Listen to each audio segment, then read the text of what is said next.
아멘. 네, 사무엘하 17장입니다. 17장 어제 14절까지 봤고요. 15절부터 17장 끝까지 같이 보겠습니다. 네, 교독하도록 하겠습니다. 제가 한 절 읽겠습니다. 이에 후세가 사독과 아비아달 두 제사장에게 이르되 아히도벨이 압살롬과 이스라엘 장로들에게 이러이러하게 계략을 세웠고 나도 이러이러하게 계략을 세웠으니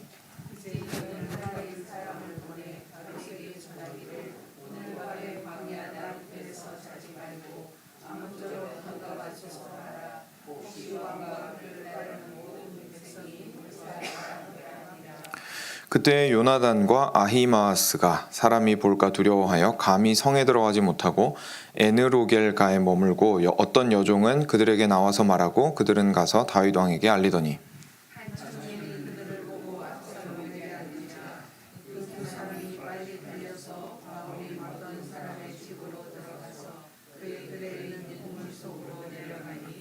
그 집 여인이 덮을 것을 가져다가 우물 아귀를 덮고 찌은 곡식을 그 위에 널매 전혀 알지 못하더라.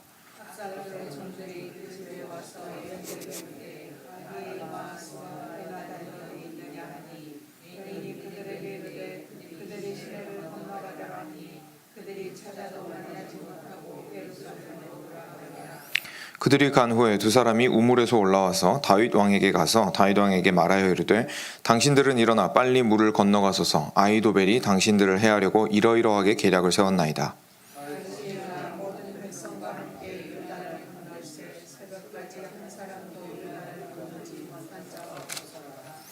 아히도벨이 자기 계략이 시행되지 못함을 보고 나귀에 안장을 지우고 일어나 고향으로 돌아가 자기 집에 이르러 집을 정리하고 스스로 목매어 죽음에 그의 조상의 묘에 장사되니라.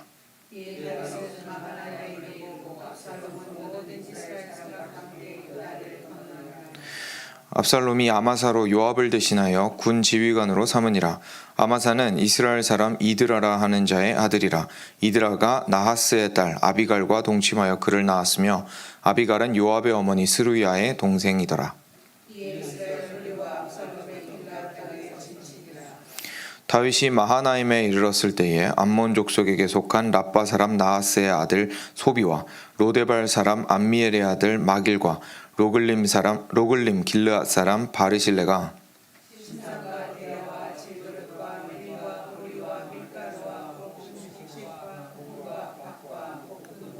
같이 읽겠습니다. 꿀과 버터와 양과 치즈를 가져다가 다윗과 그와 함께한 백성에게 먹게 하였으니 이는 그들 생각에 백성이 들에서 시장하고 고나고 목마르겠다 함이더라. 아멘. 네. 저희가 계속해서 압살롬에 의해서 쫓겨 다니고 있는 우리 다윗을 보고 있고요. 그리고 그 쫓긴 그 다윗이 있는 가운데에서 한편 다른 쪽에서 그렇죠? 다른 쪽에서 아히도벨과 후세의 그 참 지략의 싸움이 있었던 것을 어제 저희가 볼 수 있었습니다. 그래서 좀 신기했죠. 압살롬이 아히도벨 그 군사인 아히도벨의 말을 그냥 들으면 되었었는데 아히도벨의 말만 참고한 것이 아니라 그 후세까지도 불러들여서 후세의 말을 듣고 오히려 그 마음이 흔들리고 다른 방향으로 작전을 시행을 하는 것을 저희가 보게 됩니다. 그리고 나서 이제 오늘 말씀으로 넘어오는데요. 15절 보시면 이에 후세가 사독과 아비아달 두 제사장에게 이르되 아히도벨이 압살롬과 이스라엘 장로들에게 이러이러하게 계략을 세웠고 나도 이러이러하게 계략을 세웠으니 이제 너희는 빨리 사람을 보내 이렇게 말하고 있습니다. 후세가 자기가 있는 곳으로 이제 돌아온 거죠. 돌아왔는데 거기에 제사장이 있었습니다. 사독과 아비아달이라고 당연히 아주 중요한 당시 종교 지도자들이었죠. 그래서 사독과 아비아달 두 제사장에게 무슨 일이 있었는지를 이야기를 해준 겁니다. 아히도벨은 이런 계략을 짰습니다. 그러니까 그 기억하시죠? 12,000여 명 정도의 소수정예, 소수라고 말하기는 좀 그렇고 어느 정도 수는 되지만 그래도 이렇게 전면전은 아닌 형태로 다윗만 딱 쫓아가가지고 다윗을 잡는 것을 목표로 하는 작전을 세웠고, 후세는 이제 그 앞에서 아닙니다, 우리 전면전을 해야 됩니다, 우리 그냥 사람 많이 끌고 가가지고 있는 대로 다 끌고 가서 덮쳐야 됩니다라고 했었죠. 그래서 이 두 가지가 우리가 그렇게 이야기했었습니다라고 지금 이야기를 그 사독과 아비아달 두 제사장한테 한 겁니다. 그러니까 이게 무슨 말이냐면 그 후세가 우리 누구죠? 압살롬이 어떤 작전을 시행하기로 했는지 모른다는 얘기입니다. 자기는 그냥 가서 얘기만 한 거예요. 그렇죠? 어제 얘기까지만 저희가 들으면 압살롬이 마음이 후세에게로 넘어가서 후세가 말하는 대로 했다라는 것을 저희는 알고 있지만 지금 후세는 모르는 거죠. 후세는 모르는 거죠. 그래서 후세는 그냥 일단 자기 소임을 다 한 것이고, 이 얘기 듣고 나서 이렇게 하면 진짜 아히도벨 말대로 압살롬이 갔다가는 진짜 우리 다윗 왕이 위험에 처하겠구나 싶으니까 자기가 기지를 발휘해서 최선을 다해서 방어를 했던 것이고, 이제 실제로 그래서 압살롬이 어떻게 행동할지는 자기도 모르는 겁니다. 그래서 뒤로 와가지고 제사장 2명한테 상황 전체를 설명을 해주는 거죠.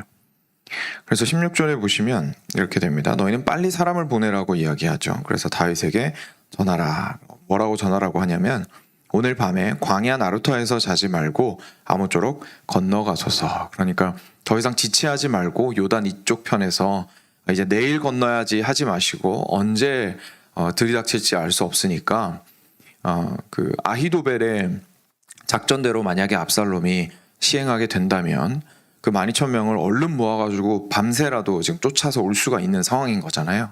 그러니까 최악의 상황을 지금 대비를 해야 되기 때문에 어떤 작전으로 압살롬이 덮칠지 알 수가 없기 때문에 빨리 지금 강을 건널 것을 이렇게 종용하는 소식을 전해달라고 이제 부탁을 하는 겁니다. 그 하반절에 말하는 것처럼 혹시 왕과 그를 따르는 모든 백성이 몰사할까 하노라. 네. 그래서 모두 다 죽을까봐 그렇게 한다고 이야기합니다. 그래서 사독과 아비아달이 요나단과 아히마아스라는 두 사람을 보낸 거예요. 요나단과 아히마아스라는 두 사람을 그 다윗 왕에게 전령으로 보낸 겁니다. 이 사람들이 지나가는데 당연히 사람들이 볼까봐 많이 두렵죠. 그래서 감히 성에 들어가지 못하고 에느로길가에 머물고 어떤 여종은 그들에게 나와서 말하고 그들은 가서 다윗 왕에게 알리더니 라고 이야기를 17절에서 하고 있습니다. 그래서 이건 어떻게 보면 이제 그 뒤에 나오는 이야기들을 약간 요약했다라고도 볼 수 있을 것 같아요. 그래서 구체적인 이야기는 그 뒷부분 보면서 같이 보겠습니다. 18절 보시면은 이 요나단과 아히마아스가 그 성으로 접근해서 다윗한테 이제 그 말을 전해야 되는데, 거기에는 당연히 여러 사람들이 섞여 있으니까 다윗 편도 있을 수 있고 압살롬 편도 있을 수 있겠죠. 근데 그 중에서 안타깝게도 압살롬 편에 속했던 한 청년이 이 두 사람이 움직이는 걸 본 거죠. 그래서 뭔가 낌새가 이상하다. 그래서 압살롬한테 이 사실을 알렸습니다. 그래서 18절 보시면 한 청년이 그들을 보고 압살롬에게 알린지라 그 두 사람이 빨리 달려서 바후림 어떤 사람의 집으로 들어가서 그의 뜰에 있는 우물 속으로 내려가니. 그래서 이 사람들이 그걸 보고 곧 쫓아오겠구나 싶으니까 빨리 도망가서 동네 이렇게 마을이니까 마을에 있는 우물 안으로 들어갔습니다. 그리고 19절에 그 집 여인이 그 우물이 있는 집 여인이 덮을 것을 가져다가 우물 아귀를 덮고 찌은 곡식을 그 위에 널매 전혀 알지 못하더라. 그랬겠죠? 그럼 뭐 한국식으로 얘기하면 고추 말리듯이, 그렇죠? 위에다가 이렇게 우물 위에다가 뚜껑 덮고 그 다음에 이렇게 지프로 만든 이렇게 돗자리 같은 거 피고, 그리고 위에다가 그냥 고추를 쫙 널어버리면 그 밑에 사람이 있다고 생각하기가 좀 힘들었을 겁니다. 그런 상황이었습니다. 20절입니다. 압살롬의 종들이 그래서 쫓아왔어요. 그 집에 와서 여인에게 묻되 아히마아스와 요나단이 어디 있느냐 하니 여인이 그들에게 이르되 그들이 시내를 건너가더라 하니 그들이 찾아도 만나지 못하고 다시 예루살렘으로 돌아가게 되었습니다. 구사회생한 거죠. 지금 이 상황에서 이 두 사람이 아히마아스와 요나단이 만약에 붙잡혔다면 다윗한테 제때에 소식이 전달되지 못했을 겁니다. 그렇죠? 제때 소식이 전달되지 못했으면 새벽같이 요단강을 건너야 된다는 사실을 다윗은 몰랐겠죠. 그러면 물론 압살롬이 어떤 작전으로 덮칠지는 알 수는 없었겠지만 훨씬 더 위험한 상황에 처할 수밖에 없었을 겁니다. 그런데 이렇게 이름을 알 수 없는 여인의 도움으로 우리 아히마아스와 요나단이 목숨을 건지게 됩니다. 그래서 21절에 이제 사람들이 다 떠난 다음에 그 우물에서 올라옵니다. 아히마아스랑 요나단이. 그리고 나서 급히 다윗 왕에게 가서 말합니다. 당신들은 일어나 빨리 물을 건너가소서. 아히도벨이 당신들을 해하려고 이러이러하게 계략을 세웠나이다. 그러니까 여기서도 저희가 알 수 있듯이 후세는 이제 최선을 다해서 방어를 했지만 결국 이제 염두에 두고 있는 건 아히도벨의 계략이에요. 왜냐하면 그게 너무 위험하니까. 그래서 그 아히도벨의 계략을 염두에 두고 지금 움직이라고 이야기를 하고 있습니다. 다윗이 일어나서 모든 백성과 함께 요단을 건넜습니다. 그리고 새벽까지 한 사람도 요단을 건너지 못한 자가 없었습니다. 그래서 놀랍게도 이런 그 후세가 했던 그 일 하나만으로도 충분히 의미가 있었겠지만 그것이 다윗한테 소식이 전달되는 과정 속에서도 참 신비롭고 또 놀라운 일들이 있었던 것을 저희가 보게 되죠.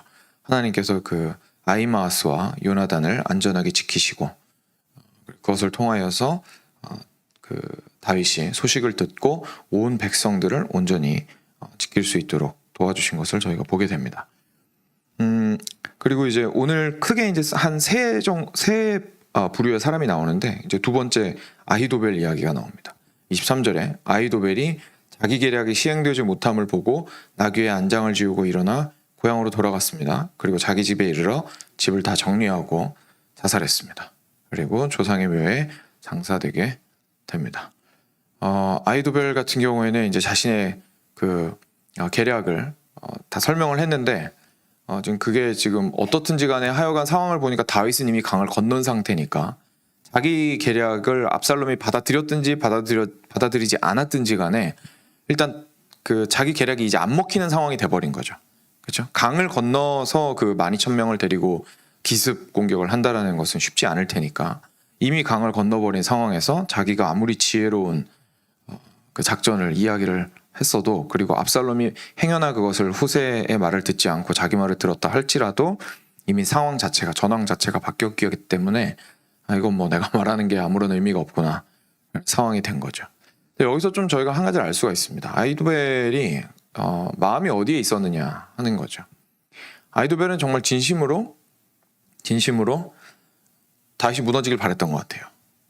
하나님께서 택하신 왕인 다윗의 실질적인 대적을 물론 그 대적의 머리를 우리가 압살롬이라고 생각을 할 수 있겠지만 그 압살롬의 배후에서 실질적으로 작전들을 수행을 하고 그리고 그 압살롬의 그 다윗을 대적하는 마음이 구체적으로 이루어질 수 있도록 해나가는 어떻게 보면 마음의 역할을 하는 사람이 이제 마음이 있어야 이게 막 움직이잖아요.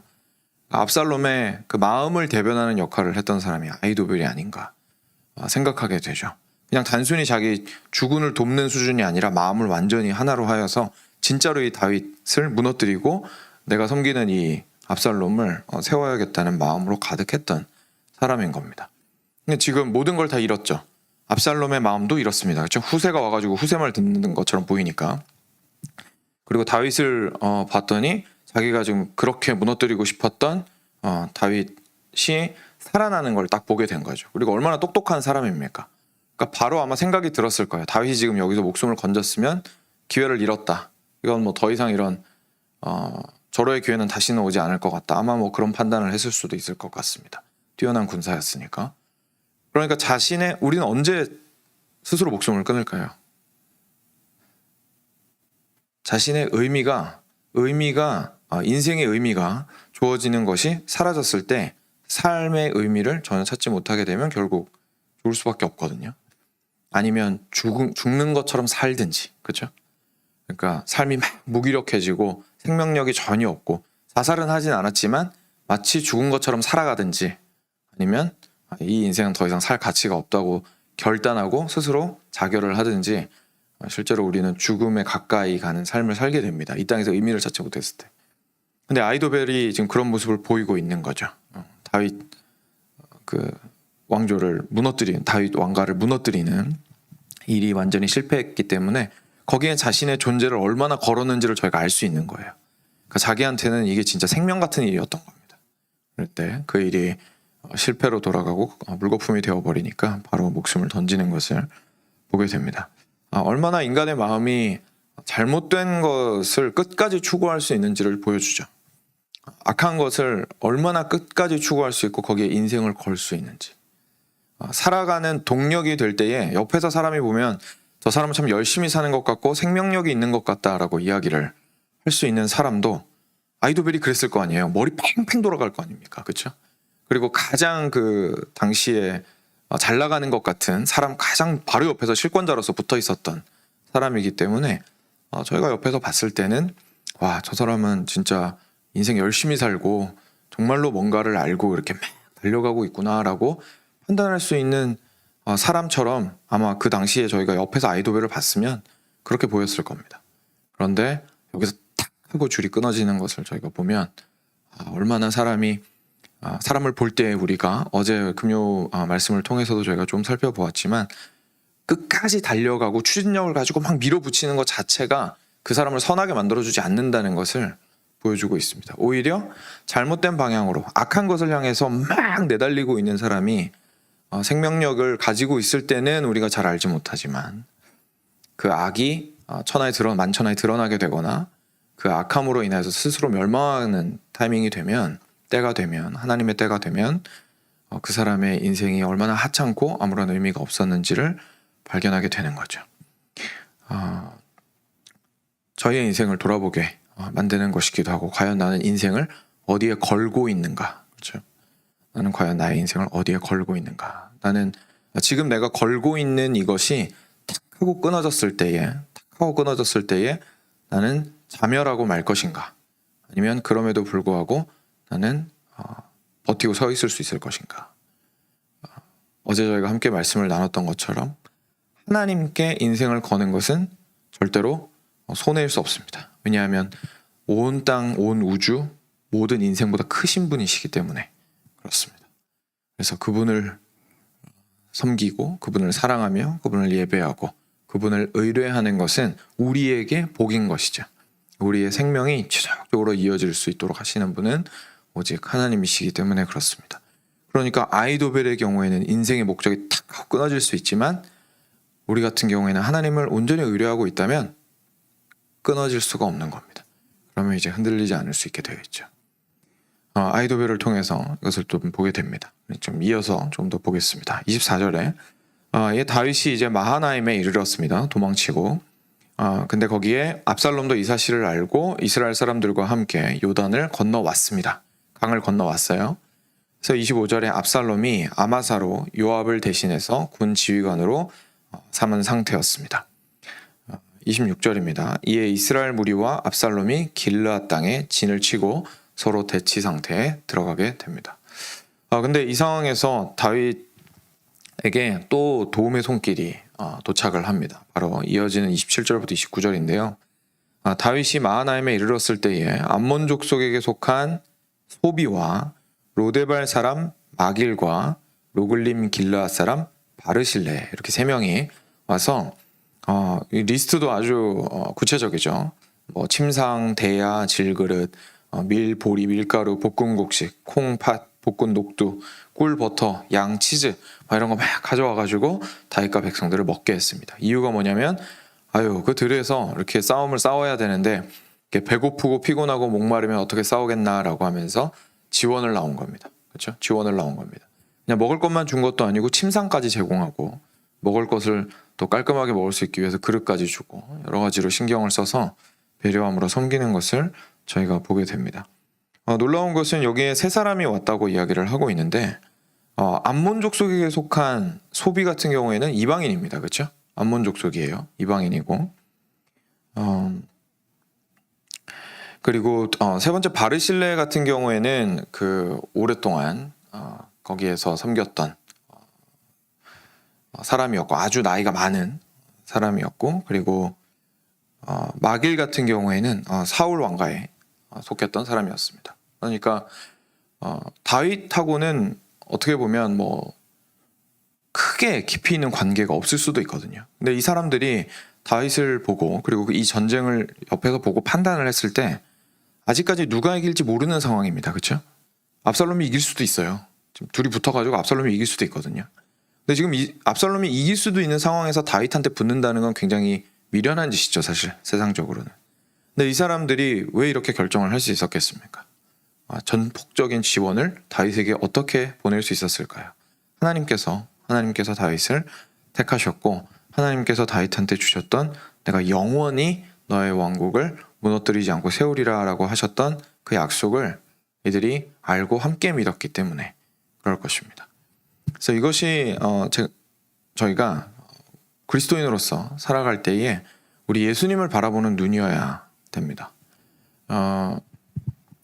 어제는 이제 하나님께서 얼마나 영원하시고 전능하시고 전지하셔서 우리의 인생 전체를 걸기에 충분하신 분이시다라는 사실을 방금도 이렇게 아이도벨의 인생과 좀 비교해보면서 함께 좀 나누었는데, 우리가 예수님을 바라볼 때에 그 또한 동일한 눈으로 사실 바라보아야 합니다. 제가 이전에 말씀드렸죠. 그 다윗에게 주어졌던 그 영원한 언약, 영원히 너의 왕위를 내가 보존할 것이다 라고 하셨던 그 언약이 예수님에게서 성취가 되었다는 것을 제가 말씀드린 거 혹시 기억하실 겁니다.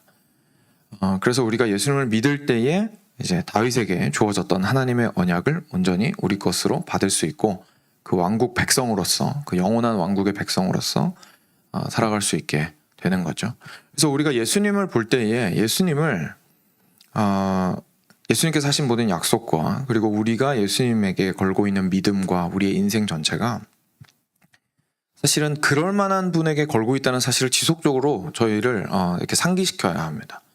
예수님을 단지 내 인생에 여러 도움을 주는 사람 중에 한 명으로 생각을 하거나 힘들 때에만 찾아가는 분으로 생각을 하거나 어떤 인생의 일부를 도와줄 수 있는 분으로만 저희가 생각을 하고 있다면 사실 예수님께서는 다윗이 하나님으로부터 받았던 그 언약을 성취하셔서 사실은 하나님의 나라 전체를 지탱하고 계시는 분이라는 사실을, 그러니까 내가 속한 그 나라 전체를 지탱하고 계시는 분이라는 사실을 사실 잊어버리는 것이죠.